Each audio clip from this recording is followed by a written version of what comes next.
Hi, I'm George from NBI Hockey. And I'm Brody from BroalieTalksHockey.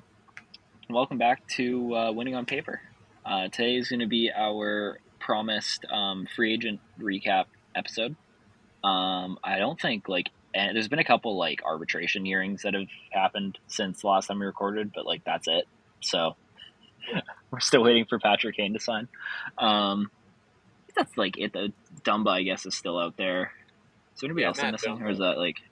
is that it? Is it just Kane and That's Dumba? like that's all the major ones, I'd say. Yeah. Okay. Because Tarasenko Um, signed, so we'll talk about yep. that. But Yes, sir. So yeah, we're gonna go through all the big moves. We're not gonna talk about everything, obviously, but we'll talk about kind of the names that kind of stand out. Starting on July 1st. And starting with Anthony Duclair going to San Jose in a cap dump. For Steven Lorenz and a 5th-round pick, which is insane that Florida couldn't get a better offer than that. But yeah, this is the land of flat salary caps. I mean, I don't think Duclair is going to be on this team even the whole year.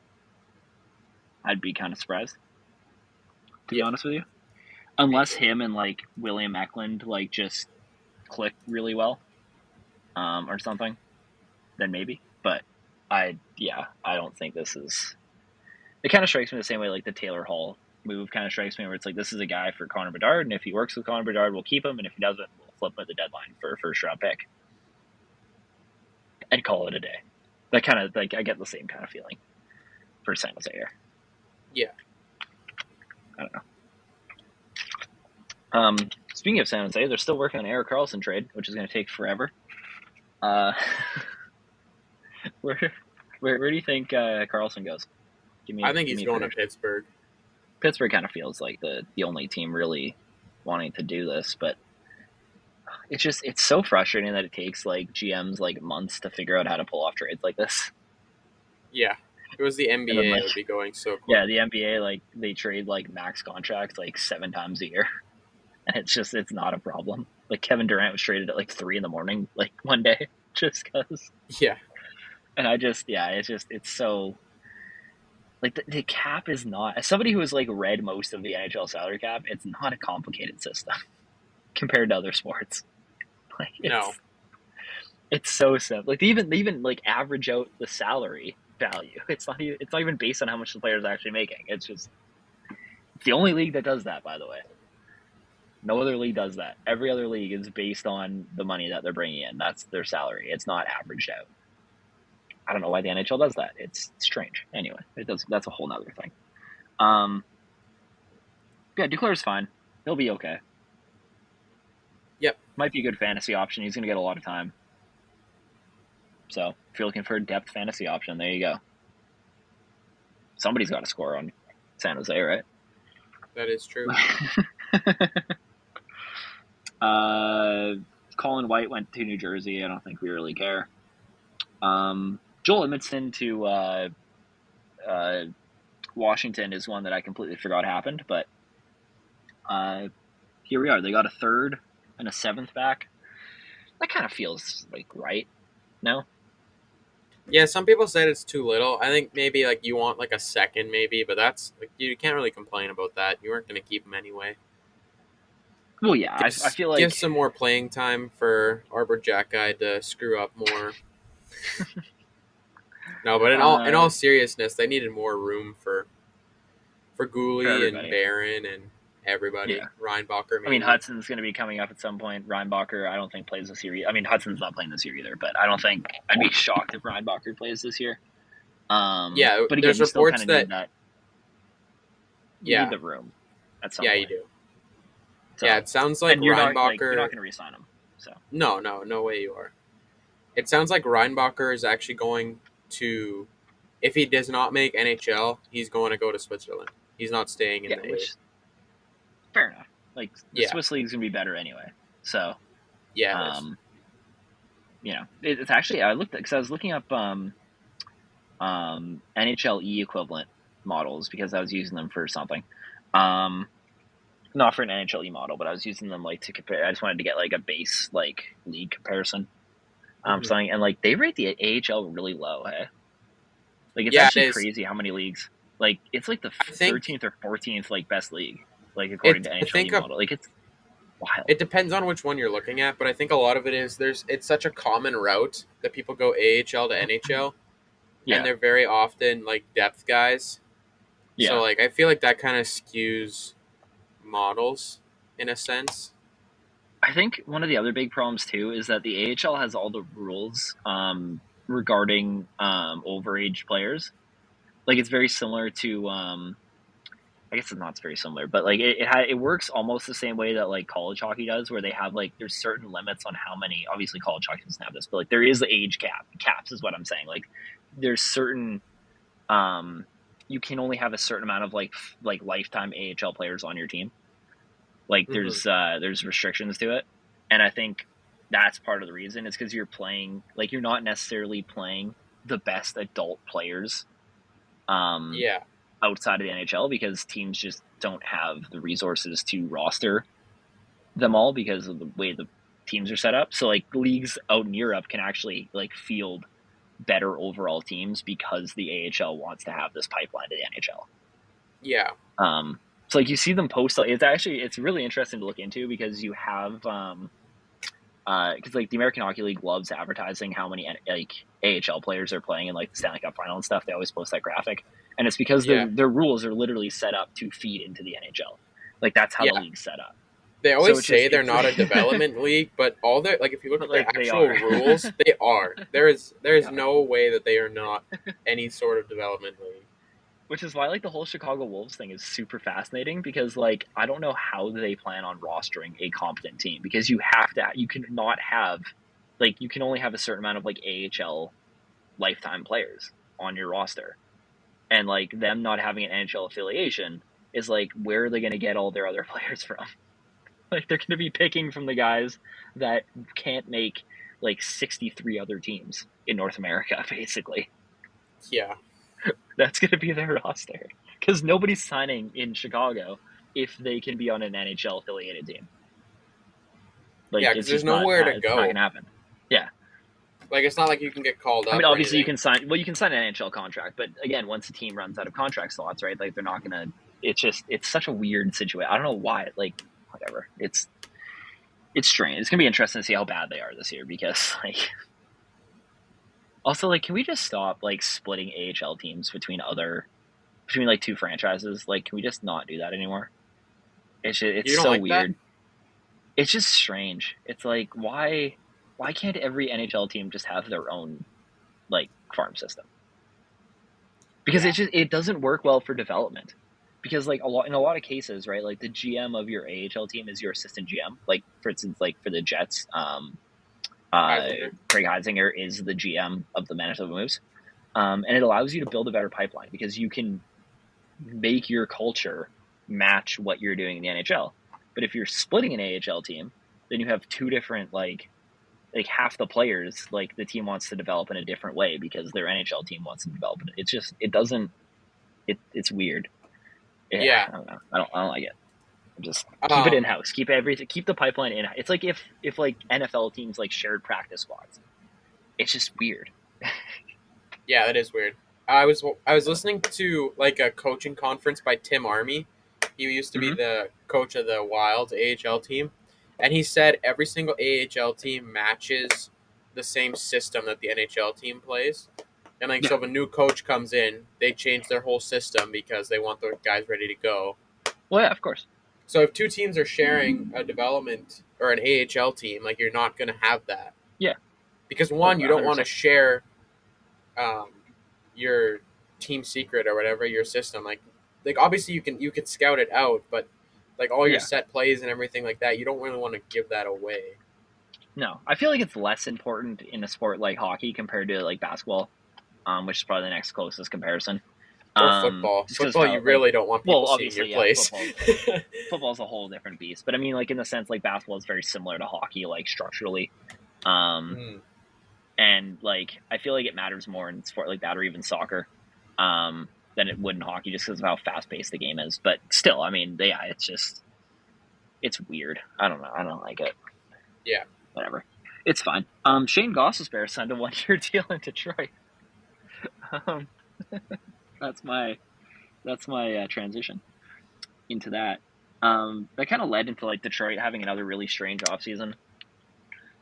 I don't know what the Yeah, plan. Like they're who else did they sign? I guess we can just talk about everybody Detroit signed, and then just yeah. talk about that. Here Like, I can well, I can obviously, like there's Justin Justin Hall, Hall. who's like that. Okay. Like They signed. Justin Hall, They if you signed. didn't already have Ben Sherratt, nobody would be complaining about Justin Hall, or not to the same extent. Well, But now you got Ben yeah. Sherratt and Justin Hall on the same pair, maybe, and Oli Mata in the same decor. Like And that's Shane just Goss is there. gross. This is the bottom Yeah, four. This is what Detroit has. They have Mort Seider and Jake Wallman. Fine, solid first pair. It's okay. I that would is Jake solid. Wallman. I'd rather have Jake Wallman in the second pair, but it's fine, right? Like Yeah, that's good. Ben Sherratt and Justin Hall is your second pair, and then Ole Mata and yikes. Shane Goss's pair is your third pair. That's That's gross. and people think this team's gonna make the playoffs next year. Are you serious? Really? In the East? Really? That's, okay, They're not finishing sure. fifth in the Atlantic. Billy Husso and James Reimer. That's yeah. And like Okay, five other guys. sure. What? Like, do people actually think? Like, and of course, Detroit's gonna like win the President Trophy now, but like, this Yeah. team isn't good. Like, they're And they also not signed good. Comfer. We didn't talk about Yeah, but that Comfer. was weird too. That was like way more than he should have got. Like, what? Like Because now Steve they have Eiserman. two third line centers that they're paying 5x5. Actually, Cop Yes, might be sir. more than that. No, I think Cobb's But about that. He's oh, around okay. that, Yeah. But Cop is give or not take. But a like, second line center on a contender. neither is Comfer. Comfer's the third line center in Colorado, and they won the Cup, as he should be. Yeah, they're both third Like, line centers. yeah, like They're this really isn't leaning like a in to the Vegas build where they're just going to get one number one center and then just two meh guys. Actually, that's disrespect to Will Carlson. Never mind. yeah. He is a second line center, but And even like Stevenson Chandler and Waugh, Stevenson wasn't like, yeah, but like he's really Stevenson was overrated developed. now. Yeah, but like they Like they should developed him. trade him for just so much value because they could get so Yeah. much for him right now. Well, they already traded Riley. They don't really need cap space at the moment. But I mean, they traded Alex DeBrincat too. Let's not forget about that. That was fun. That was a great deal. I actually love Alex DeBrincat. Raymond Larkin and DeBrincat will be fun. Yeah, and then The David offense, it's gonna Perron. be fun. Ugh, yeah.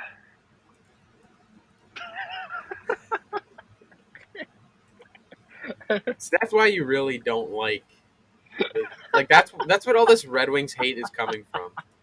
Like it's not actually about the team. Any Red Wings fans So, listening, it's just dude, about they Daniel also Sprong. signed Klim Kostin and Daniel Sprong. Those are both Daniel sick. Sprong. Yeah.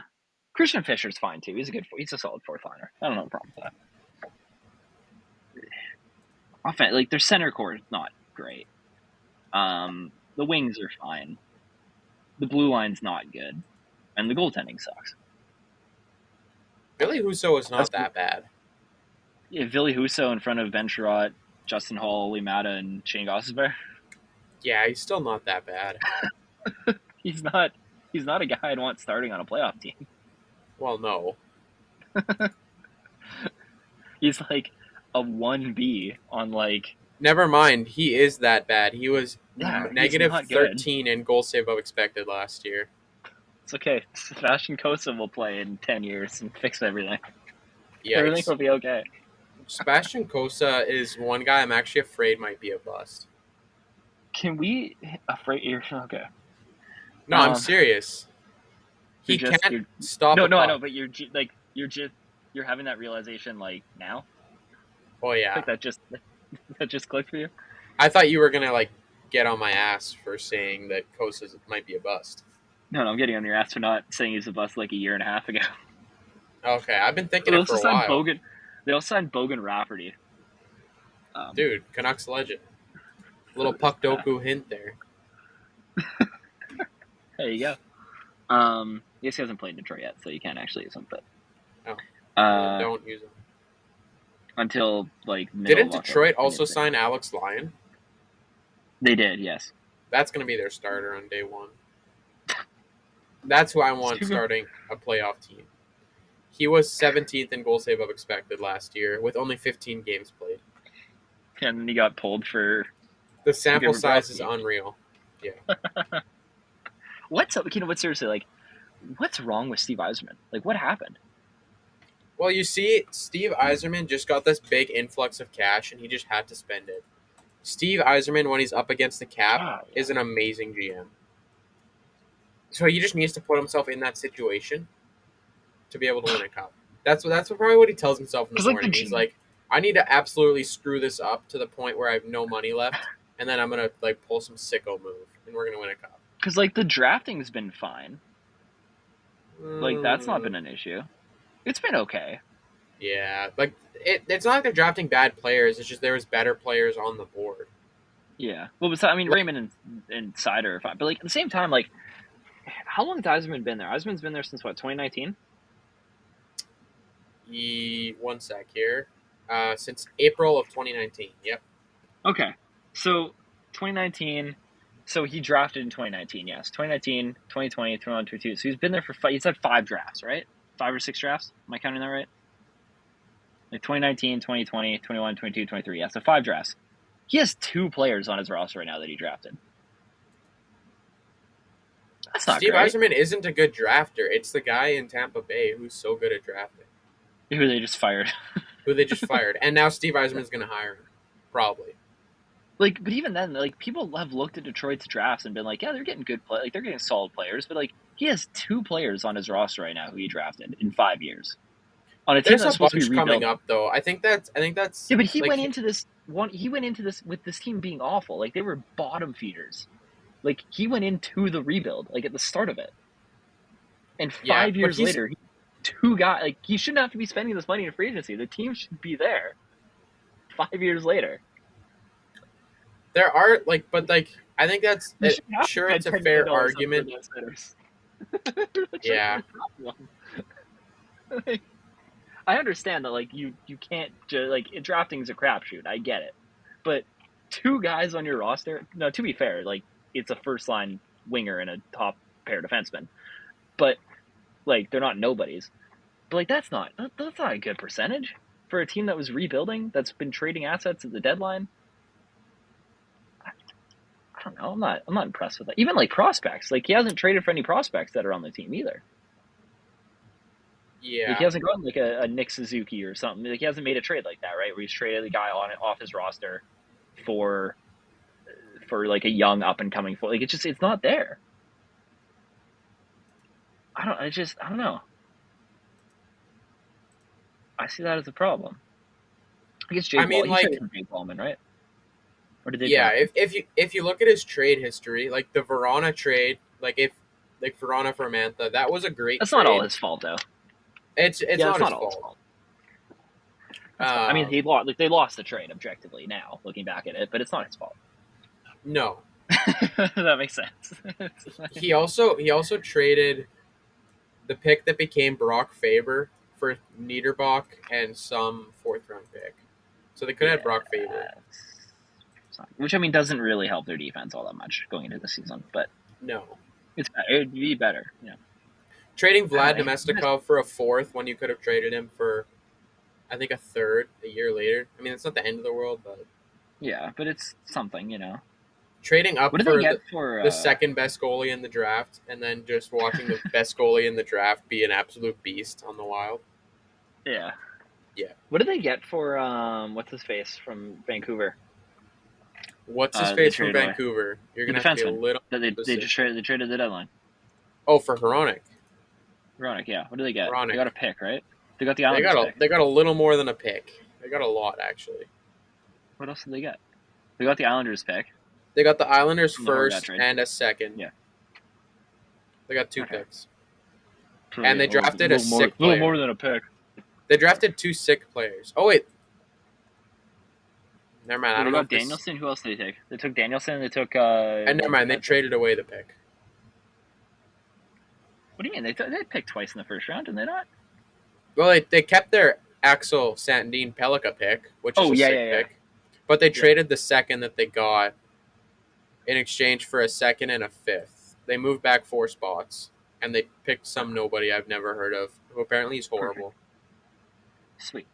Yeah, Yeah. Nate Danielson's fine. So like, Over I don't know. Oliver I'm Moore, not. no. Well, yeah, fair enough. Um, I don't know. I'm just my point is I'm not impressed at all with what Steve Eiserman's done in 5 No, years I'm in not Detroit. either. I'm not trying to defend Steve Eiserman. No, I It's know. It's just, just like when you look at it, like two guys on your roster for a team that was rebuilding came out of the draft. That's not the percentages there. Just don't like for a guy who people consider to be like a top 3 to 5 GM, especially when he took the job. Everybody considered him the best GM in the league. Is like that's yeah. those percentages don't. That's nuts. I don't think he's a That's top. not good. I don't think he's a top 5 GM anymore. Like I could easily name 5 GMs No, way better than him. I don't know if he's top 10. Honestly, Like you got Colorado, like yeah. McFarland, Well, Sakic. I don't. Well, yeah. I mean, Sakic, right? Like if you're considering Sakic the one who built, like I don't like if it's just McFarland, I don't like he's not better than No, I'd take just Steve Eiserman. Sakic. Yeah. Sakic, I I put them. take. Yeah, I put the team in Vegas again, Yeah, depending on who you want to call the GM there. But I take the team in Vegas. I take Buffalo over yep. him. New So Jersey, that's 3. New Jersey. Yep. Seattle. Um, Are you still iffy on eh, Seattle? give it one more year. I need to see one more year. Okay. Seattle. It's better, way Carolina. better, but I need one more. Yeah, Carolina. It's 5. Would you say Boston, like Don Sweeney, or no? No, no. Don Sweeney locked into a lot of what happened last year, Bill and Zito, I don't know. Me, Dubas. Dubas, I'd put ahead of him. I'd probably put Zito ahead of him too. Zito's close. He's like in that range. Yeah. What am I missing? That's 7. Yeah, Bill that's 8. Guerin. Would you put Bill Guerin above Steve Eiserman? I think it's close, but I'm not They're kind sure. of in that same. He's in that Zito tier where I'm kind of iffy on it. Yeah, because Guerin hasn't had much room to work lately, though, because he just kind of Yeah, but that's kind of his own fault too. Well, not really, but like the buyouts no were his own fault. the buying them out, but I think it's still the smart decision. The, Sure, but it's the just GM like yeah, before him was horrible, like absolutely yeah. horrible. And So we're Paul at what? Fenton That's was 7 pretty or bad 8. too. Yeah, Okay, well maybe he's top 10. I might have rushed a little bit there. He's probably. Honestly, I'd probably put Julian Breezewell ahead of him. Maybe. Well, no. no. Maybe I don't know. Where to place the credit in Tampa Bay is kind of weird now because because of what Detroit's become. Yeah, It's kind of soured me on the whole thing. But okay, let's say he's like the 7th or 8th best GM in the league now, which is crazy. It's crazy how many bad GMs there are because again, there's his a lot. resume in Detroit should not the resume that we just read off in Detroit should not make Steve Eiserman a top 10 GM in the NHL. No. But Wait, he one is. more quick one that might be controversial. Mm-hmm. Do you have Jarmo Kekalainen above Joseph or Steve Eiserman? Honestly, yes, I would. Yeah, And because a lot of it has to do with how bad the market in Columbus is, and it's the same reason why I could probably make an argument why Shovel Dayoff might be ahead of Steve Eiserman too, because the market is so hard to work in, and especially in Winnipeg, I would honestly where say that's an advantage because we don't make you these can't stupid attract moves. anybody. Yeah, but we don't make those Obviously, yeah, galaxy fair brain enough, right? moves because we don't have You anywhere to do can't anything. can't sign Ben Sherrod if Ben Sherrod doesn't want to come to Winnipeg. Exactly. Right? But at the same time, it does make retaining players harder. It It makes does. look what happened when Panarin and everybody left, right? That was, I mean, to be fair, That Yarmo was their own doubled down doing. on that. Yeah. Well, yeah, but I mean, it was. I kind of like the aggressiveness of it, honestly. I kind of like the screw it, let's go all in with these superstars that we have, with the Vezina winner and a borderline MVP candidate. I respect it, and it worked. They won a round for the first time ever, so that's cool. And obviously now they're sick anyway, so would have trading Sergei Bobrovsky for an extra first round pick really made a huge difference in the rebuild for I the think it's big 28th for the pick in the draft. culture. Yeah. It was huge for the culture. Oh, for sure. And it kind of put it got fans excited in Columbus. It kind of got something to cheer. It's more than just oh, they just won a round, right? But it's especially in markets like that, having a good team even for a year can attract fans for the next 10. Like the 2018 Jets run. That was huge for Winnipeg. Yeah. But I mean, like Winnipeg's kind of a massive. hockey market anyway. But yeah, I get what you mean. Like, there's a lot of casual fans who kind of like Yeah, peeled into it. like everybody, like Um, you're going to the gas station and you're talking to someone, you're talking about the yeah, Jets. Like it's just you it's see Jet stuff everything. everywhere. It's like, yeah. Yeah, So yeah, I'd kind of, I don't, yeah, I don't know if I'd put like, I mean, I put Yarmo ahead of Yzerman. I think I don't know if I'm putting Shoveldayoff ahead of Yzerman. I would not. Um, but I think Shoveldayoff gets a lot of unnecessary hate for what he's done in Winnipeg because of how difficult of a market it is. Like they've retained, like I was talking to somebody at work about this, like outside of Blake Wheeler, how many unrestricted free agents have they been able to keep on the roster in the 10 years that he's been there? Um, Matthew Perreault re-signed as a UFA. yeah, that's. I mean, technically Vlad I think. re-signed, Yeah. but I don't Okay. know if you Fine. count that. Sure. Brissois came Okay, but I'll give back. it to you. Yeah. So that's Uh, three, two of which happened in like the would last you 2 consider months. Dylan DeMello because they traded for him and then they re-signed him as a UFA? Did they sign him? Yeah. Did they sign him immediately, or was it after? I can't remember. Well, he was an expiring, and then they signed him, and then they signed him again last year. Oh, okay. Yeah, I'll count that. I'll give you that. Mason Appleton technically is a UFA, but I wouldn't consider that. Do you see, like, we're talking about a team that's been around for 11 years, and this we're digging to the bottom. Like, they signed one like high end player, and that was Blake Wheeler, and that's it. Yeah, Like, I guess Steve Mason. yeah. Who's the That was a UFA? that was a gross signing. 4.125 AAV for the worst goalie in the history of the NHL. How'd that guy Steve win a Mason. Calder? Like it's Like, this is actually the point, right? disgusting. Like he's had 10 years here, and like you can't like it's not him. Like unless he's just like the worst salesman ever, and in that case, like I don't know how he still has a job because he's obviously done a pretty good job, like talking Mark Chipman into keeping him around. Like, but it's hard to attract people to these markets. Like that's just the reality of it. So like, yeah, you can kind of like teams in these small markets have different aspirations for what their team should be than like Toronto, right? Because like Toronto, obviously, like when they won around, it was a big deal, but it was a big deal for a different reason than it was for like Columbus when they did it. Yeah, Because like there's different standards for what a team does, right? Like if Columbus would have won, if they would have won a second round that year, it would be looked at as like the greatest thing to ever happen in hockey and Columbus sports, right? Because like that's the standard. So for the like same with Florida, right? Like they went to the Stanley Cup final this year. Like that's huge. Like that's massive for like the what hockey hockey culture is going to down be there. like. But yeah, it's Yeah, just every team has kind of different views. It's almost like in soccer, right? Where like you have like your top teams in the Premier League who are going to be competing for like Champions League and stuff, and then you have teams that just want to finish like 11th, and like that's huge for them, right? Like yeah, that's because that's a big. you risk going down. Like I feel like it's so much more Well, to yeah, cheer but for like in those leagues. sure, but like my point is that like would it like equivalent like finishing 8th in the Premier League to like winning a first round series, right? Like there's some teams where like that's the pinnacle for what they need to do in that market. And that's just the reality of it because you're not going to be able to build it. Like places like Winnipeg, you're never going to be able to build a team that's going to be competing for the Stanley Cup every year for 10 years. It's just not feasible based on like retaining players because like players will always rather go to like a better market and a Yeah, good team. It's just a reality. Like I'm sorry. Like that's just the reality of it. Right. So like they have different goals, right? Like, that's why you can look at Boston the last like 20 years, right? Like every year they wanted to be a contender. A lot of markets can't do that and will never be able to do that. no, yeah. So anyway, that's my rant. That's the If you, weekly rant of yeah, the podcast that we have. That's kind of a tangent. 10 minutes to talk about the Jets and during the segment about Detroit. yep. Love to see it. Who else do we have? Do you want to add anything to that, by the way, Um, before we move on? the Jets. The Jets talk about Chevy. I do think Chevy gets a lot of hate, but I think some of it's deserved, but some of it's not. Like he's definitely not a good. I wouldn't call him a good GM by any means. Like No. his drafting is all right. Like Yeah, it's he fine. doesn't have many The like big player, yeah, busts outside of Logan Stanley.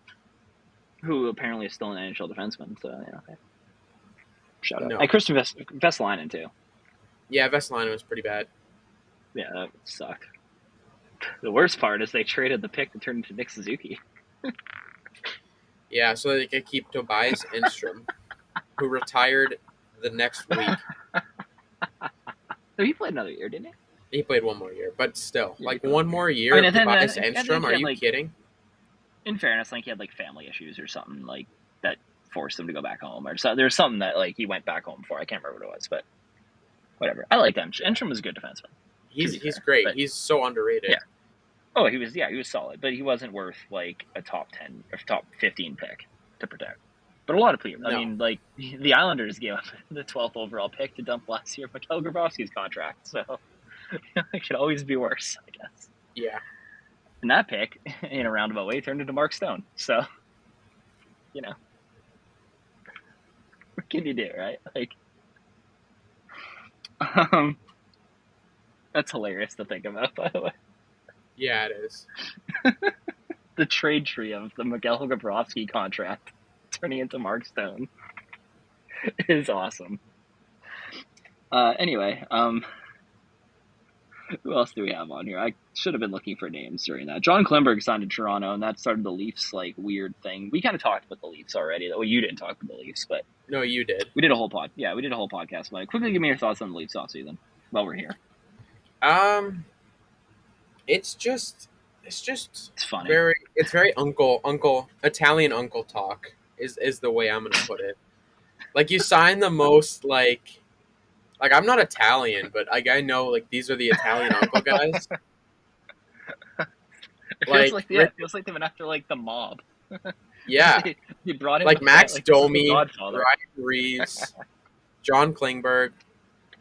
I don't even know who else they brought in. They wanted to bring in Corey Perry and Bertuzzi. Lucic and Bertuzzi. Bertuzzi was a sick signing.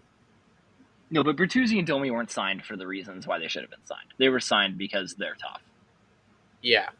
That's why they were signed. They weren't signed because they're good hockey players and they're going to fit really well. And Tyler Bertuzzi rocks, and so does Max Domi. And I wanted Max Domi to be a Leaf like 2 years ago. So, hey, yeah, Bertuzzi is just a better Michael Bunting. Yes. Yeah. Like a lot better Michael Bunting. Yeah. Matthew Knies will probably be on the team too. Dylan Gambrell they brought in too as their 4C, who's fine. Yeah. I don't know why they brought in John Klimberg. That's weird. Like, you know who really would have been a good second pair D for them? Matt Dumba? No, Rasmus Sandin. I got a better one. Great. I've got a really good one. I think they should have brought back Victor Mete. He's going to be rocking it in Philly, man. Victor Mete is awesome. Or Eric Gustafsson. I hope he plays. Eric Gustafsson would have been better than Klimberg for sure. But, yeah, like, I want Mete to play in Philly because Philly's got nothing to play for. Just play him. Yeah. Why not? He can do everything Tony DeAngelo did. Like, you just play him that third pairing role, except he's actually a third pairing defenseman, and you don't have to bury him like you did with DeAngelo, which, I mean, fair enough. But, play Victor Mete as your third pair defenseman and just see what happens. Why not? Maybe he'll score a goal. But I mean, the Leafs are still like the best team in the Atlantic, I think, by like a decent. I think the gap between Toronto and everybody else is kind of like. I think Buffalo can make a case, but I don't think they will. Not for I don't think for number one. I don't think they're too inexperienced for. It's kind of like New Jersey last year, where like they're going to be really good, but they're not. They were 1 point out of second. They were 1 point back though. No, I know. I don't think that's a really good. Like they weren't gonna. They were what, like 5 or 6 points out of behind Carolina. No, they were 1 point back of Carolina. Did not Carolina finish first, didn't they? Yeah, they were 1 point back of Carolina. Oh, you said they were 1 point back of second. No, of Carolina for first. Okay. Well, fair enough. But you yeah, like you get my point. You get my point. I get your point.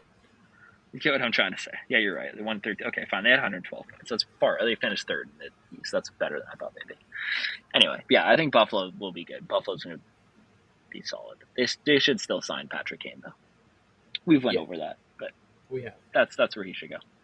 But yeah, I think Toronto's like pretty clearly the best. Like they should be the best team in the division, but nobody cares because it's only about the playoffs in Toronto. So yeah. Unless they finish as like a wild card team, then everybody loses their minds, right? Like that's the reality of it, right? Like if they finish first, like nobody gives a shit. But if they finish like third, everybody's gonna be like losing it. Yeah. It's really funny how that works, but whatever. What can you do? Eric Gustafson signed in New York, by the way, which I really like. That's a fun signing. With Blake Wheeler Yeah, Blake Wheeler and too. Jonathan Again, Quick. just a really three really like low risk, which is what the Rangers needed to do. I'm really glad that they're kind of like they're gonna let the kids play. It seems, and they're gonna kind of see what they have, which they should do because Yeah. they gave it a shot. They went in, they made all their really weird moves last summer. It's time to just kind of like let the kids play. And somehow Alexei Lafreniere is still going to end up on like the third line. Yeah, maybe the fourth. They also brought in Nick Bonino too, which is also kind of fun. That is kind of fun. Yeah, those are 4C. That's fun. I'm I feel like cool he's with been that. like everywhere. I feel like Bonino's He has. He is a good puck dokugas, that guy. Lars Eller got a 2-year, like almost $3 million, $2.5 million deal in Pittsburgh, which is kind of wild. Something. But I don't know how the Penguins have so much cap space. They just have all this money, apparently. Yeah. I guess when Kyle Dubas came over, he took his magic wand that he had in Toronto that just created cap space out of nowhere, and he's been using it because they also traded for Riley Smith, which is and like signed a $5 million like a crazy cap hit, and they signed Jari and like 5 other goalies. I don't know where this money's coming from. Like, wasn't this team like so Like, do you want to hear? stupid? Do you want to hear the goalies? Do you want to hear all the Did they goalies sign on Pittsburgh's on Pittsburgh? roster? Okay, hold on, Yeah. let me see if I can do this. Let me see if I can do this. Well, Jari DeSmith. Yeah. They signed what's his face from he used to play in Carolina, and then he played in Detroit last year. I'll give you that one. He has a hard name. Nedeljkovic. Yeah. Alex Nedeljkovic, yeah, I got it. Who else did they sign? Those are kind of the 3 that I knew. Is it somebody like good? Like, am I? No, you're not missing good. Like, anybody. am I gonna? Okay. You might know who they are. They have 2 guys on ELCs. They have 6 goalies on their 50 contracts. Oh, nice. Do they still have Domingue? No, Or is he? but they signed Magnus Hellberg. Oh, okay. Yeah, I know who that is. He'll play in the AHL though. He's not NHL boy. No. Yeah, weird. I don't know. The Nedeljkovic one's kind of weird because they signed Jari. It was fine when they didn't sign Tristan Jari, and then they signed Tristan Jari. So. Yeah. Okay. Whatever. I actually like the Penguins though. I think they have a good team. Like, I think they can make a push. It'll be fun. I think they'll be fun once they eventually get Erik Karlsson. Yeah. I think it's going to be entertaining. I don't know how much better that makes them like overall. Obviously, he's going to help offensively, but that's not really like the Penguins' issue. Like Graves, Letang, Pettersson, Karlsson, Joseph, Ruda. Like, that's a sick decor actually. Because I'm guessing Petry's going to be involved in the trade. Oh, Petry has to be moved. Yeah, like that's been. But he doesn't want to go to San Jose. That's the whole thing. Right, but he doesn't have a no move. Yeah, I don't know how that works. Or wait, does he? I think he does because he refused to go to San Jose. That was the whole thing. He has a no move in place. Yeah, because Montreal gave him one. Yikes! A 15-team no trade list, and I'm gonna guess that San Jose's on there. Well, yeah, they have to because there was a trade that was like supposed to happen at the draft that just didn't happen. So now they have to find one of those 50. Of course, like one of the 15 teams are gonna be all the teams that have like no money. Because that's how teams do. Yeah. I don't know why. And apparently the Sharks want to they want to send a pick. They want Pittsburgh to send a pick to Chicago to eat part of the Karlsson contract, which I just don't just eat the money. It's ownership. Yeah, it has to be a cap thing, right? Like it has to be like an actual dollars issue. It's not a salary cap thing. The owner doesn't want to spend. The owner said that they're not going to spend that much money on a trade for that, which is so dumb. Like, don't you want your team to win? Like, just retain half and get a freaking haul. Yeah, because apparently the whole thing is that because it's 4 years of retention, right? Like it's not nothing. And like the report that I saw is that Pittsburgh would have to give up a first to Chicago to eat like 2 mil That's a per year lot for because a. because That's a. it's $8 million total of retention, right? And it's for especially for a team that's rebuilding, right? That's one of your 3 retention spots the entirety of your rebuild. So like you can't really take on like you can only take on 2 of those like trade deadline third party deals basically, or you can Yeah, retain on Hall this year and then do one of those, right? So kind of like it it locks you in. Obviously, like the actual cap number, I don't think they're really worried about because by the time like 4 years from now, the cap's probably gonna be close to 100 million. Um, so I don't think Chicago actually cares about like the cap implications of that, but it's just like the yeah. roster flexibility of it. That also isn't there a thing that you get like less buyout slots if you're retaining money? Isn't that a thing? Or am I I like losing my mind? I don't think it is, but it could be. I don't know. Or it might like you might get a bigger penalty or something. I don't know. I thought there was something. Maybe it was like a thing right after the lockout when the cap went down. Maybe that's what happened. Um, there used to be anyway. I don't know if there still is, but um, yeah. Brian Dumoulin signed in Seattle. I like that. That's fun. I like Brian Dumoulin. Yeah, He was really good like 4 years ago, and I've just always liked him since then. I don't know if he's any good now. I haven't looked, but I'm just yeah. assuming he is. I can't tell you I've watched a game where Brian Dumoulin's been playing in a really long time. Jonathan Drouin in Colorado is fun. I like that. I think he'll be fine. I don't think he's going to play with McKinnon for like a week, and then they're going to realize he's not a first line forward, and they're going to move him to the third line. That's Yeah, how it's going to work with Jonathan Drouin. So everybody's saying like, "Oh my god, the chemistry they had from 15 years ago is going to come." No, that's no. All right, that's what the Rangers thought too when they traded for Patrick. That's not how it works, people. Okay, like it's chemistry not a can be thing. built. It's not. It's not like you can only have it with one person. Just because you played Yeah, with and them it's when you were in squirts doesn't mean you have the same chemistry. yeah, it's like that was like 2015 was a long time ago. Yeah, It's like actually it was later than that. It was 2013, right? I don't think McKinnon was Panarin drafted was 20. 2013. No, but McKinnon was drafted in 2013, right? Like the Mooseheads team. Yeah, that That would was have been 2013. Yeah, 10 years ago. yeah. It was 10 years. Like he's gonna play on the first line for literally 5 games. He's gonna have like 2 points, and they're gonna be like, "Holy shit, this didn't work," and they're And gonna then put they're him on going the to fourth trade a line. second for Nick Ehlers, and that's going to be the real chemistry. I hope so. Actually, that'd be fun. Yeah, Um, I hope and not. then the Islanders signed like 7 guys forever. Lou Lamoriello started handing out 7-year deals like Oprah on Christmas. Yeah, Um, Varlamov got a 4-year deal, which was strange. I don't know why they did that. as a 35-year-old. Yep, Scott Mayfield got a 7-year deal. That's a weird deal to give a third pairing defenseman, but hey, I mean, why not? Pierre Engvall got a 7-year deal, which actually didn't have a very high cap hit, and I really like Pierre Engvall, but 7 years is like that's like the Nick Paul deal. Like, come on, like stop it. And Elias Sorokin got an 8-year deal, which is again, Elias Sorokin deserves it. I wouldn't have paid him for 8 years. An 8-year commitment to a goalie is insane, no matter who the goalie is. Like, I don't I'm know if I sorry, like agree with you on that one. Sorokin's gonna be like 34 at the end of that deal, or 35. Like that's not going to age gracefully, especially for the Yeah, Islanders. Like the Islanders aren't are the Islanders in a position to pay a franchise goalie for the next 8 years? Is that what this team needed? Like especially for I mean I understand if the Islanders were like a perennial playoff team and they were like competing for a Stanley Cup, absolutely sure. But like, are the Islanders going to make the playoffs next year?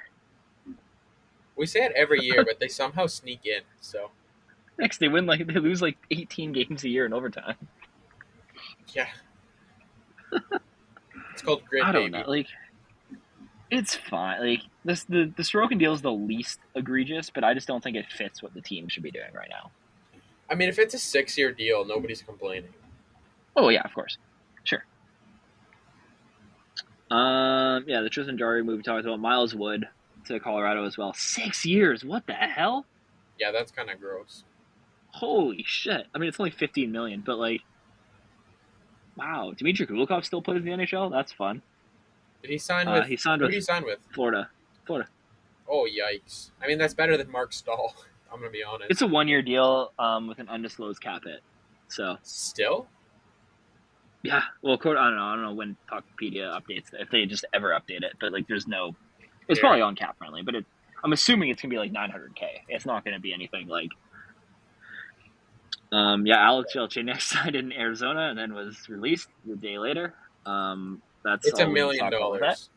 Yeah. Okay, whatever. Anthony Stolarz is going to be the new third string goalie in Florida. What else happened here? It was not a great. Nola Chari signed in Pittsburgh for 3 years, $2 million a Yeah. year. That's fine. Alex Killorn signed a 4-year, $25 million deal in Anaheim. That's kind of Gudis went. interesting. Yeah. And Gudis too, yeah. And But Gudis. yeah, um, Also, Mike Riley signed in Florida, and I love that. yeah, Actually, Mike Riley rocks. he Cody does. Glass re-signed, which is really cool. I like Cody. I love Cody Glass ever since I saw that video when David Poile told him he made the team a couple Yeah. years back. That was so. I just love like since then. Like he's had such a rough go of things, Yeah, he did. and a lot of it's not really his fault. Like it's just injuries and stuff. And it was so cool to see that video of him like finding out that he made the team. And he's a good bottom six forward. Like he's useful. That's Yeah. fine. I'm rooting for him. And he's a Winnipegger, I'm also so I'm really rooting yeah. for him. I'm just really glad that George McPhee refused to trade him in the Max Pacioretty deal and traded Nick Suzuki instead. Shout out. Troy Stetcher, who is significantly worse than he was a couple years ago, signed in Arizona. That was a really sad Yeah, one to find out because I really like Troy Stetcher, but he's not very good anymore. Jason Zucker signed a 1-year deal in Arizona too. That feels like somebody they're going to flip at the deadline for 50% retained. Yep. Calling it already. This is the thing Arizona's done. This is like the genius of what Bill Armstrong. of what Arizona's done. Bill Armstrong, yeah, that's the name I was looking for. What they've done over this rebuild, and I really like it. I've been saying teams should be doing this for years. Is they're going to free agents and they're literally telling them, listen, you can live in Arizona during the winter, and then at the deadline, we will trade you to a team that is going to be good. Yeah. And we're going to get a pick for it. And we're going to overpay you. We're going to pay you more than you deserve because we need to get up to the cap floor. And we're going to eat half your salary at the deadline. And we'll trade you to a cup contender. Yeah. And you can spend your winter in Arizona. Like, that's a good deal. Is that not? It's like you can play way higher up in the lineup than you should be. You get to make more money than you probably would be if you signed on a contender. And then you can go wherever you want in March. Yeah. Like, that's why they have 50 picks every draft, because they've been doing this for the last 3 years. It all started And with now you're not going Anton to get Strowman. yeah, but like it's so smart. It's like, and you're getting these veterans that come in who are going to help your culture out and are going to like help in the room and develop your players. And it especially in Arizona, where like you're not going to be able to get guys to sign 2 or 3 year deals. Like you're going to have to like you're trying to make room for all these kids, right? So you can kind of try out different players, and then in the summer you can be like, oh, Dylan Gunther is going to be a full-time NHLer now, so we don't need to fill that spot up with like insert random like middle six forward that we signed. Yeah, exactly. Like, so it's really smart. I love how Arizona's been doing that for the last like 2 or 3 years. Chicago did it this offseason. I mean, with the Corey Perry move, especially, where they like massively overpaid him because they had to get to the cap floor. And Nick Foligno as well. And Nick Foligno and Taylor Hall, kind of, but a little bit different situation. There's somebody else too that they brought in. Can't remember who it was, but anyway. Yeah, rebuilding teams should do that. And again, that's why I think, the retained salary thing for Karlsson is such a red flag, because it kind of limits how much you can do that. But Michael Bunting to Carolina on a very team-friendly deal, actually.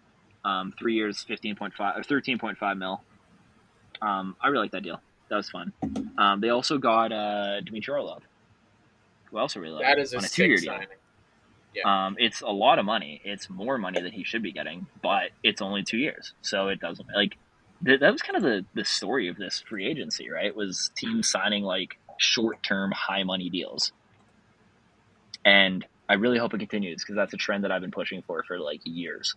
And it sounds like that's what Austin Matthews is going to do too. He's going to sign a 4 or 5 year deal and then hit the market again in his prime. And it makes so much sense for players, especially with the cap going up. Like, I don't know why a player would sign a a deal longer than 5 years right now, because the salary cap's going to shoot up to like 95 million in like 3 years, and Yeah. you're gonna be getting massive under. It doesn't make any sense. Like, why would like, especially like guys like Jack Hughes or like Suzuki and Caulfield, like all these young players, like Troy Terry just signed a 7 year deal or whatever, 8 year deal, whatever it was for 7 mil. Like, sign like a 3 year deal and then hit the market again when your value is now when you're now a $10 million player based on the salary cap. Like, I just plus you're going to be getting better, right? Like, it's not just like signing a long term deal for the security. It's like you're like Jack Hughes knows he's going to be better, right? Like, Yeah. I don't get it. It just I I don't know. It's been a big thing for me. I think the max contract length should be 4 years for free agents, 5 for retaining, because I think it makes the league more fun. You have stars hitting the market more often, and it's better for the players too. Because if you're a big name player, like there's very few players who should be signing longer than 5 year deals anyway, so it's really not affecting like 99% of the league. Um, and those star players, like barring injury, are going to be getting paid anyway. Um, Yeah. there's really no downside to it. But I understand the security thing. But like it pushes teams to try to be better faster. It's like the NBA thing, right? Players only sign like 2 or 3 year deals at the most. And it really like condenses a team's window and makes them do things that are more bold. And that's fun for the game. Yeah. So let's do that more. So I'm glad that's what this summer's been. Like, I think like pretty much every big name free agent signed for less than like 4 years this summer. I mean, to be fair, it wasn't a very good class, but No. like, And they all know the cap's going up, so they're like, well, I'm going to bet on yeah, myself here, and I'm just going to take a payday in a couple yeah. years. We're gonna kind of talk about Nashville adjacent here because we're gonna talk about Duchesne and Johansson. Matt Duchesne to Dallas, I love. I think that's awesome. I think he instantly becomes probably the best third line center in the NHL. Um, and well, depending on how you have him over, I'd probably put Sagan ahead of him as the 2C, especially in Dallas. Like, just I can't see them pushing Sagan down. Um, but you know what I mean. It's like a 2A 2B. So that was fun. Ryan Johansson, I like less in Colorado. I think they probably could have got somebody better, but like Like Matt Ross Duchesne. Colton. Uh, yeah, I mean Ross Colson's fine. That was fine. They traded Alex Newhook and they got a first and a second and a better player. I Yeah. guess they flipped the first. They flipped the first. They traded Newhook in a second for a better player. Like, or they traded Newhook for a second and a better player is what I should say. Yeah. Um, so that's fine. Although I think Newhook probably works in Montreal. Um, he seems to kind of fit the type of player that they've been trying to bring in. Um, which like for all like the hate that Montreal gets, and rightfully so for their drafting and everything, like they have they seem to have a type of player they're trying to get, and they're filling their roster based on those types of play. Like they're plugging holes with the specific type of player they want, and I don't know if it works in a compete for a cup in the next like 3 years sense. Um, but they have a direction, so that's new. That's something they haven't had in like 20 years. So, like, shout out to that, right? Like, that's better than like 60% of the teams in the NHL already. Just having a plan. Yeah. Good There's plan, bad there's a lot plan. of It's a plan. like there's something. It's a clear direction, right? This is how we are going to build this team up, and we're not going to veer away from it. We're going to continue to do this for the last like 2.5 years, and like I'll give Ken Hughes credit for that. And he's done a pretty good job trading. I feel like the Newhook trade might be the worst of the trades that he's done, and that's not that bad. Like a late first and a early second. I guess like two, like depending on how you want to look at it, two late firsts or two early seconds for Alex Newhook, like isn't terrible. It's not like like if that's your worst trade, I feel like that's not that bad. I can't really think of another one that like he really screwed up on. Yeah, he kind of just makes a lot of meh moves. It feels like Yeah, in trade. It's not really. Yeah, they're like inoffensive moves. They're just like kind of like small time. Like the Monahan trade was good, but it's not like a blockbuster. It's like that's good value. The Romanov trade looks really good now, especially just like Romanov for the 13th overall pick. And even If you would have Kirby just Doc stuck for there the and take 13th. Nazar, that would But have been even, better. But I mean, Kirby Doc looked pretty good his first year, which is why I have hope for Newhook too, because Kirby Doc really kind of turned things around last season. So I have kind of, there's that proof of concept that Martin St. Louis is good at like getting the best out of his players. Obviously with Caulfield too, which was a smaller sample size, but he kind of seems to have that, especially with forwards. So I'm interested to see what Newhook can do. But yeah, it's fine. okay, you want to hear something really cool that's gonna really like What? make you laugh? Sure. In the Brett Kulak trade, the Oilers gave up William Lagesson and the 2022 62nd overall pick Which used to turned take Lane Hudson. into Lane Hudson. Lane Hudson. Yes. Yeah. They That's essentially fun. traded Brett Kulak for Lane Hudson. See, this is my thing. Like that's hilarious, right? But like, I But don't it's think not you the can fault of the really. Oilers. No. No, you can't. You can't judge the Oilers. You can't even judge what Montreal got back in that trade based on who they picked, because that's a whole different thing, right? Like, if a team, like if your GM trades, like if they would have traded Brett Kulak for 2 first-round picks, and they missed on both 2 first-round picks, that doesn't mean that they lost the trade. That means they have a terrible scouting system, right? Or in the same sense, if they would have traded Brett Kulak for a 7th and then drafted like Connor McDavid, that doesn't mean they won the trade. That means they're drafting rocks, right? Like it's too, like people always kind of conflate, and it's funny, like that's hilarious, but like Yeah, people it's just conflate. funny. Yeah, it's really funny to see that, but like I hate when people do like trade reviews and they're like, they look back at it and they're like, this is who the team drafted with that. It's like, well, that doesn't mean that's who the Oilers would have drafted with that pick. It doesn't even mean that's who like another GM in. That's not even like, maybe Ken Hughes didn't want that player. Maybe he wanted somebody else, but his like scouting team told him to take him, right? Like there's so many different factors that could go into that. So it's like it's two different things. You have to look at what the player's value is based on the general value of that pick. And I think, Brett Kulak for a second, by the way, is pretty good value for both teams. I think both teams did pretty good on that. Brett And the Oilers are Kulak's pretty happy with Kulak. Brett Kulak's Yeah. good third pair defenseman. So that's fine. But yeah, it's kind of, it's weird how people actually, I know you, obviously that's not what you're doing, so I'm not like ripping you apart, but too often people conflate who a team drafts with a pick, to like whether the other team won or lost the trade, which isn't fair to either team. Yeah. But kind of like when Boston like had that 3 picks in a row where they like whiffed on every pick, but like the value they got for the players they traded away for those picks wasn't terrible. It was just they missed out on They could have 3 had Connor, potential Shaw, like and Connor and Barzal. Barzal, yeah, which It's just really funny. Those are the immediate 3 picks after. Yeah. Like, and then the next Oh, one yeah. was Joel Eriksson, which you would love to have that too. There's somebody else like that went later in that first round too. That Jack was really good. Roslovic? I can't remember. No, it was somebody else. Brock Besser? I think it was Besser. Yeah. So I mean, even if you hit one of those, like just get one of those 3 players. The picks immediately after. Could you imagine? Like, could you just like 1 second? Could you picture for the next decade, Charlie McAvoy and Thomas Chabot as the number 1 pair in Boston?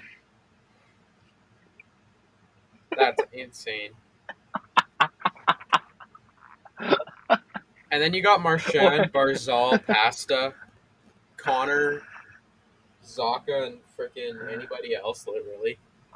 Their whole center problem would be fixed. They wouldn't have to have Charlie Coyle as the first line center next year. They'd have Dude, Pavel Zaka is the Matthew first line Barzal. center. Oh yeah, it's so much better. Yep.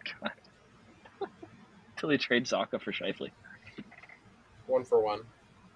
Yeah. Ian Cole, Teddy Bluger, and who else did Vancouver sign? He signed the defenseman from Seattle. Carson Soucy. Carson Soucy, yeah, that was a good contract. I I love thought he was Carson gonna get more than Soucy. that. Yeah. I thought Soucy was gonna get more. So that was fine. Teddy See, Blueger's fine too. He's a good Vancouver bottom sixer. finally just like they stopped like just shooting for the fences and they just signed some good quality guys to good deals. Yeah. Mackenzie Blackwood in San Jose is kind of fun. James Van Riemsdyk for 1 year and like 1 mil in Boston. I really like. I think James Van Riemsdyk's never really good season. I've been a big Yeah. fan of his for a while. Not for 7 mil, obviously, but I think he's a really good middle six forward. And I think they got real insane value. Like he was super undervalued at 1 mil. And I don't know if that's just the market because of like how underrated he got because of how bad the contract was. But I think he's gonna rock but like he's gonna be so good. That's In kind of like Boston. Jeff Skinner. Like if Jeff Skinner, Yeah. like that, he reminds me of Jeff Skinner a lot. Where like people just hate on In him for fair, the contract, but then he just breaks out. but like, I don't think Jeff Skinner's contract's even that bad anymore. It's not bad anymore. It's like $1 million overpayment, maybe two. Maybe a mil, yeah, $1.5 million, 2 mil. Like he's like a $7.5, maybe $8 million player, and he's getting like 9.5, which is insane. But like, yeah, I get what you mean though. Yeah, to like a lesser extent. Yeah. Nashville signed Ryan O'Reilly for 4 years, 18 mil, which is weird. I don't understand what they're doing. They also signed Luke Shen to a 3-year deal. So there goes Barry Trotz as an elite GM. The narrative is they do this gone. whole thing where like they're ripping the team apart. They buy out Matt Duchene, which is such a big dick move by Barry Trotz to like just fully commit to we are going to suck. And I'm like, they're gonna trade Soros in a week. Like that's what's gonna happen here. It's crazy. They almost traded Askarov at the draft for some reason. Like, and they're just like, and then they just signed Luke Shen and Ryan O'Reilly. And now there's gonna be like a mediocre bubble playoff team again. Yeah. Okay. I don't understand. Why not just keep Duchene then? Like, why buy out Duchene? Why pay Matt Duchene to not be on your team and then sign Ryan O'Reilly to a 4-year deal? Yeah, that is kind of gross. I don't get it. Like, just keep Duchene. He's better. And why are they trying to trade Askarov? What the hell? And why did Montreal say yes?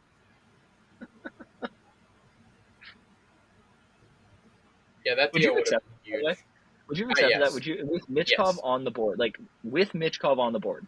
If I you was have in the done- position of Ken Hughes and I know I'm not taking Michkov, I would take it, but I'd rather just have Michkov. Yeah. Okay. Fair. But if for some reason I I'm knew not I allowed wasn't. to pick Michkov, I would immediately say yes and like let's get There's this. Askarov in like the 13th or whatever their other first round picks. You could No, have it was like Oliver Moore too. They could It was they could have walked out with Askarov the 15th and the 24th. yeah. So they could have walked out of there with Askarov, Moore, and I don't know who's available at 24. Perot was at 23, so we'll Perot, yeah. Perot. Sure. Let's say yeah, sure. Why not? Like, I don't know, whatever. It's fine. I understand they wanted a defenseman. David Reinbacher's good. We've been over this. He'll be fine. It's okay. Ulrich and Larson signed in Florida too, so their defense is just going to be like, what's their blue line looking like? That doesn't sound good. Here, you want to hear it? I was just looking at it. Ooh, it's interesting. Okay, I'm looking at it too. Read it out. Gustav Forsling. Hold on, 4 of the 6 defensemen are new. Yeah. They're like, we don't have any left shot defensemen, so they actually only have left shot defensemen on their depth chart in Cap Friendly. Wasn't their whole like didn't this happen last year too, where like 4 of their 6 defensemen were new as well? Yeah. I guess it was 3 because Forsling, Gudis, and Ekblad were still there. Yeah. And that was it. The other 3 were new. Okay, well. The only ones that are going to stay that will make the roster are going to be Ekblad, Montour, Forsling, I guess and maybe Mahura. Okay, read out the other 4. Read out everybody. Gustav Forsling. They bring in Nico Mikkola to a brutal contract. Not brutal, but 2.5 mil for a number 6 defenseman. That's not good value. Is it only 1 year though? 3 years. Ooh, okay. OEL to a 1-year deal. Mike Riley to a 1-year deal. Kulikov to a 1-year deal. And then they also have Josh Mahura, Lucas Carlson, and Matt Kierstead. And they're still Okay. paying Keith Yandel money, so we can put him in there. Oh yeah, sure. Minnesota got Pat Maroon. That's fine. Okay. He's like so He's overrated better. just because He's of a the cup better runs. Ryan Reeves. Yeah, but he is better than Yeah. Ryan Reeves. So they did upgrade. Oh, for sure. Yeah, but like he also like isn't very good. No, I'm not going to say that. Shout out Kyler Bill Yamamoto Guerin in for the Gustafson contract. yeah, that was really good too. 1 year, Killer 1.5 for Yamamoto. Yamamoto That's in sick. Seattle. I like that too. In his hometown. You know what? I I've been talking about how much I like didn't believe in Seattle, but I've liked every move they made so far that I've read. Um, so we'll see. I still need to see. I need to see the proof of concept one more time. Is that fair? Is that okay? That is fair. I'm not saying that Jack Johnson re-signed in Colorado, baby. The dream's still alive. I love it. That was fun. Jack Johnson stinks. He's so bad. Evan Same with Rodriguez, Curtis 4 year, McDermott. 12 mil in Florida. He's essentially the Duclair replacement. It sounds like. Yeah, and I kind of think he's bad. I don't know. I'd rather him over I Duclair, especially with that contract. I think he's The better contract on a included. dollar per dollar. Yeah. So speaking of Colorado, really quick, are we going to talk about how like bad their blue line's gotten?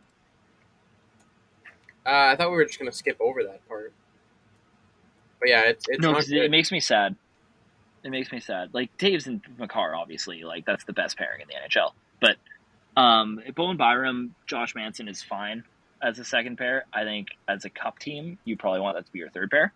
Sam Girard's out there. This is not terrible, I guess, but like you're gonna have to run either Curtis McDermott or Jack Johnson like every game. Yeah. Yeah, so it's like I mean it's not okay, it's not bad, but it's like Or it's Brad not as Hunt. good They as it. might call out Brad Hunt. Yeah, that's so much better.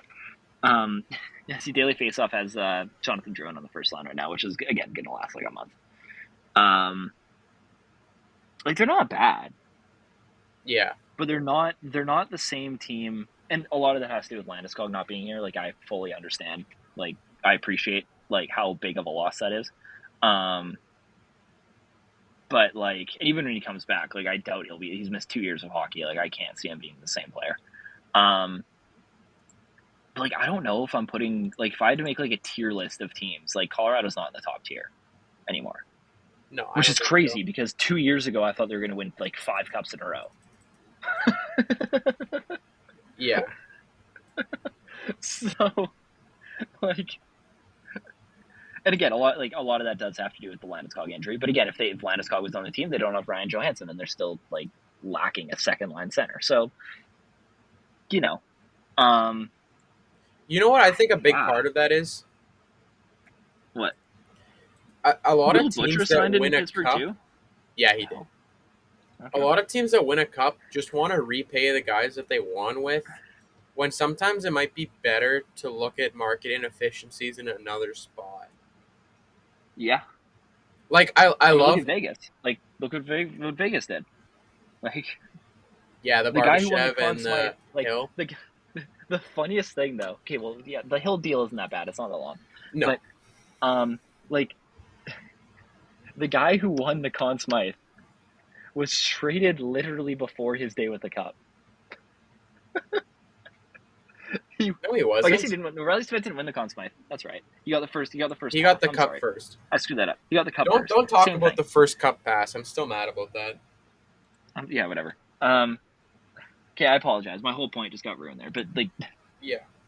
the point is, like, he was important enough to the team to get the first pass with the Cup, and they trade him before he even gets his day with. Like, it's just Does he still get a day with the now. To cup be though? fair, he probably would. Oh yeah, yeah. Oh, okay. I mean, Good. the only reason why he didn't get his day with the Cup is because they were engraving it at the time, and it took longer. But like, we talked about that already. But still, I mean, like, they still doubled down. Now, I don't love the Barbashev signing. I'm okay with the Aiden Hill one because it's not that long. And Logan Thompson's cheap, so it doesn't really matter. And it like, what's his face is never going to play again. Laner, whoever the other goalie is. Laner, yeah. the guy He's who's done. had the snake farm. He's a free agent now, isn't he? Yeah. Yeah. So, yeah. I mean, like, it's fine. Like, they're not paying Thompson that much money. It's fine. But, like, even just to do that, right? Like, a lot of teams would have moved money out to keep Riley Smith after winning a cup, right? Yes. And Vegas, like, immediately traded him. So, like, they still kind of have that identity of we're going to maximize what the market is. We're not going to care about, like, loyalty. And it's going to keep Vegas being a good team, hopefully, for a while, because I love it. It's fun. Where did Zdenic sign? He signed in San Jose too, right? Did he sign for sure? Yeah, he Yeah, did in San he Jose. signed somewhere. Yeah, it was San Jose. Yeah. So like, yeah, I like that. The Sharks seem to be taking a lot of like flyers on players, which is good. That's what you should do when you're rebuilding. It's good. I like it. Good for them. What else happened? Is there anything else that we're really missing? Tarasenko, we Maybe can talk Hinostroza about. signed in Pittsburgh. Oh yeah, Tarasenko to Ottawa. Ottawa's going to be. Ottawa's fascinating to me. They're fat. Like I don't know if they're going to be good, but they're fascinating. Is I that think they're going fair? to be good. Well, I the thought they only were going thing to be I'm good last concerned year. about is their goalies, like Corpusalo. Yeah. Oh, that Corpusalo contract. Oh, it's brutal. I don't think it's going to be good. I do not like that deal No, me neither. at all. As a Like, Corpusalo not at fan, I all. don't like the deal. Like I like It's. Corpusalo, but that's not a good deal.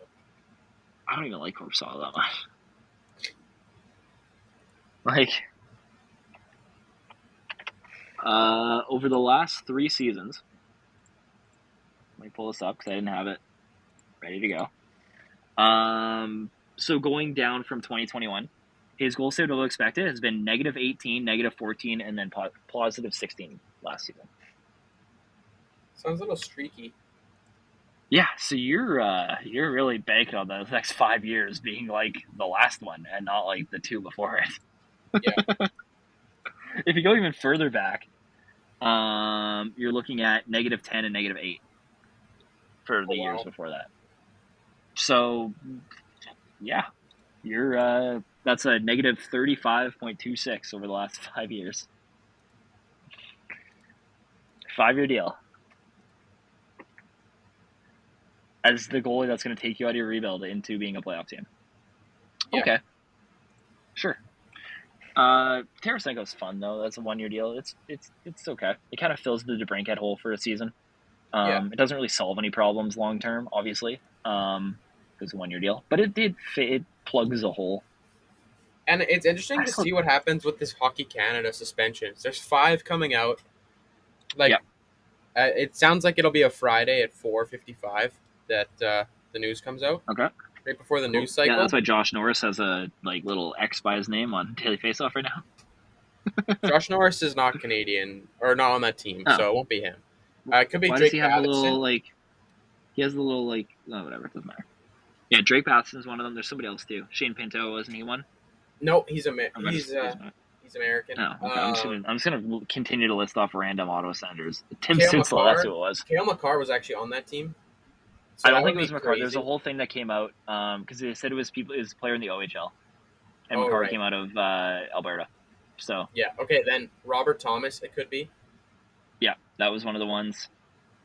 There was a big list of There's- them. I don't remember any of the other ones. yeah, I can't remember who it was either. But yeah, I know.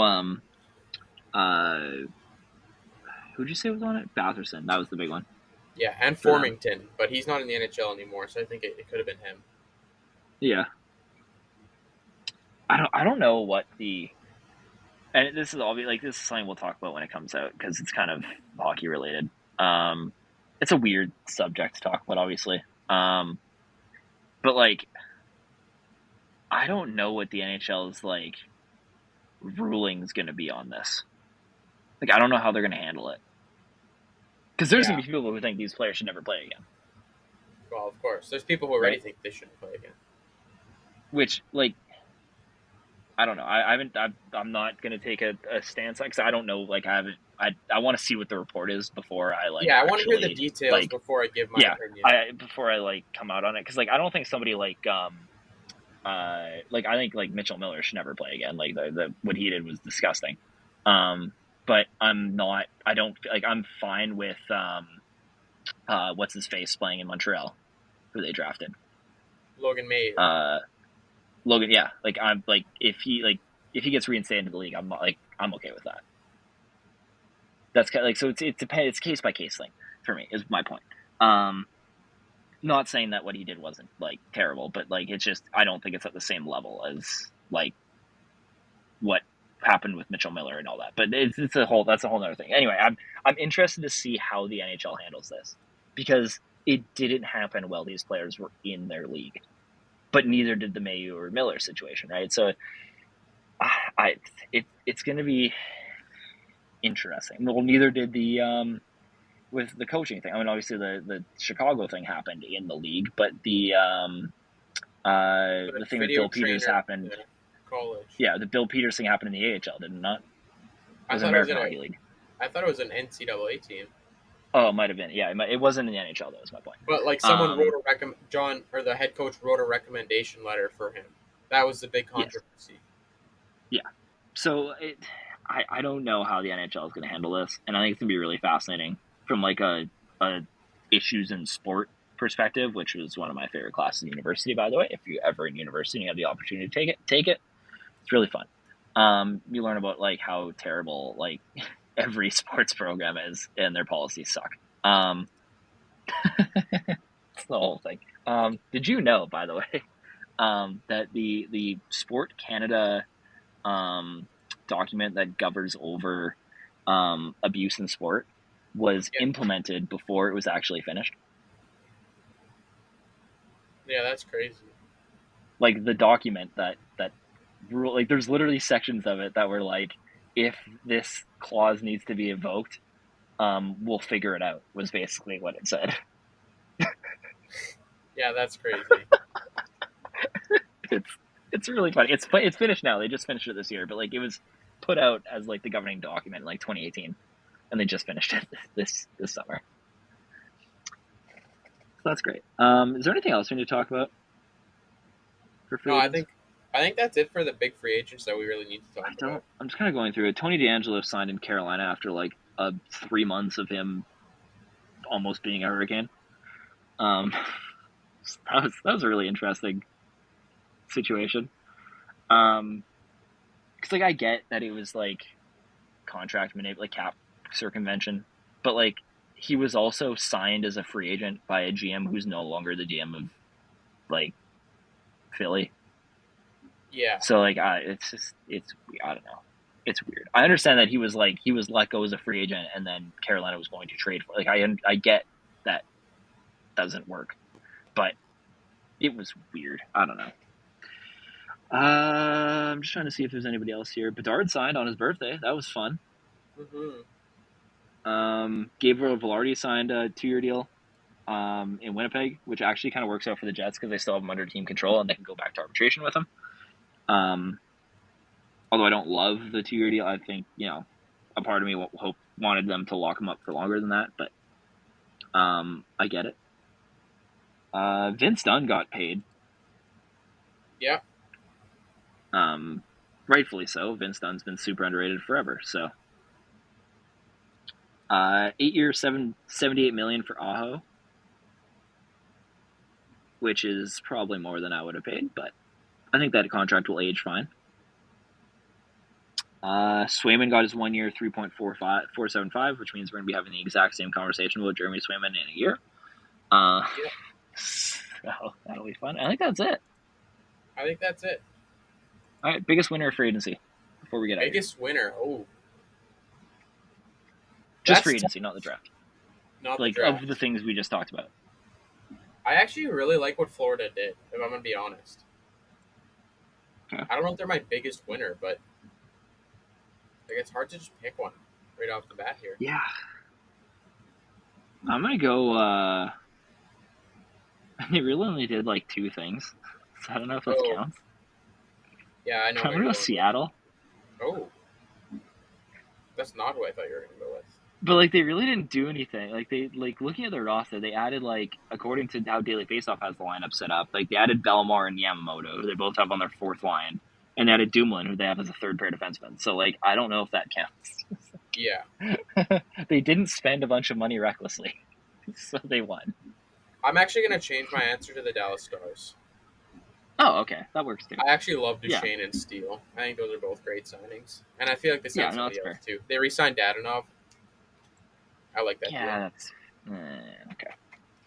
I think I don't know if I'd consider them a big winner, but I think what Boston did this summer has actually been really good. Yeah, For the situation that they were in, like for the hand that they were dealt, Lucic, Boquist, Geeky, and JVR as their forward bring-ins, and then Kevin Shattenkirk as depth defenseman. Obviously, getting Swayman re-signed, like this team's still going to be like decent. Obviously, their center core isn't very good, but I think their wingers are strong enough they can kind of like lift that core up, especially if like DeBrusque has another solid season, and Marchand doesn't die. That's kind of the yeah, big thing. Is this team just has to like if the Bruins sustain like one major injury to like one of their top like seven guys, like six or seven guys, like their season's over basically. yeah, Like if one of Marchand, Pasternak, DeBrusque, or DeBray or McAvoy go out, like they're done, which is not good because all those players outside of DeBrusque have injury problems. So you're kind of just hoping, but yeah. uh, yeah, I think that's it. All right, where can they find you? You can find me on Instagram at BroalieTalksHockey, and you can eventually find me. I'm gonna be doing some scout writing soon, starting up in September. A lot of Look at that. OHL focused stuff. I'm gonna plug that.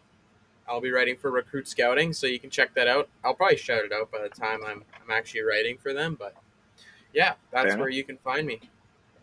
Yeah, little inside scoop there. Um, yeah, Instagram mostly for me. Little inside scoop here. I might actually be starting to bring back the YouTube channel at some point. I'm doing stuff on that. I've been working on some things. So there's a little inside scoop for people. Not really right away, but eventually. Um, and yeah, that's about it. NBI Hockey on Instagram. Make sure you guys follow the podcast as well on Winning on Paper on Instagram, Twitter, TikTok, YouTube. Last week got an issue with the video. Hopefully this week is fine, but you might be able to watch this on YouTube. Um, and follow on Apple and Spotify. Rate us, give us 5 stars. It helps us grow. If you guys like the pod. And yeah, thank you guys for listening. We'll see you guys next Friday. We seem to be uploading every Friday now too. I don't know if we've ever announced that officially, but yeah. Yeah. All right. See you guys later.